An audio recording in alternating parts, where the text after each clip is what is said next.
நாங்கள் கட்டேரம்மன் கோவிலுக்கு வந்துட்டோம். இந்த அம்மன்ட்ட நம்ம வேண்டிக்கிட்டோம் அப்படின்னா நம்ம மனசில் நினச்சது எல்லாமே நடக்கும்னு சொல்கிறாங்க. சரி எப்படி இருக்குன்னு போய் பார்ப்போம் அப்படின்னு சொல்லிட்டு வந்தோம்.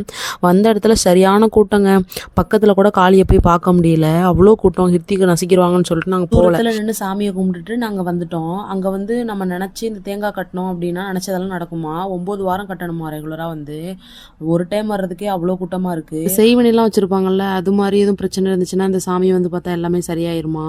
உங்களுக்கு எதுவும் பிரச்சனை இருந்துச்சுன்னா மறக்காம வந்து இங்கே பாருங்கள். அப்புறம் அந்த பக்கத்தில் கடையெல்லாம் இருந்துச்சா நாங்கள் போயிட்டு ஹிருத்தி கூட விளாண்டுட்டு வேடிக்கைலாம் பார்த்துட்டு அப்படியே வந்துட்டோம்.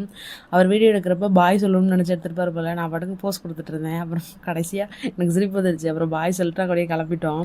அங்கே உள்ள இடம்லாம் ஒரே செம்மண்ணாக இருந்துச்சு, பார்க்கவே ரொம்ப அழகாக இருந்துச்சு. மலைக்கு பக்கத்தில் இருக்கவங்களாம் ரொம்ப கொடுத்து வச்சவங்கல்ல அப்படின்னு சொல்லி அவர்கிட்ட நான் பேசிட்டு வந்தேன். நம்ம வீடியோ யாரும் மலைக்கு பக்கத்தில் இருந்து பார்க்குறீங்க அப்படின்னா மறக்காமல் கமெண்ட்டில் சொல்லிட்டு போங்க. நம்ம வீடியோஸ் நிறைய பேர் பார்க்குறீங்க. லைக் பண்ணி சப்ஸ்கிரைப் பண்ணுங்கள். நெக்ஸ்ட் வீடியோவில் பார்க்கலாம். டாடா பாய்.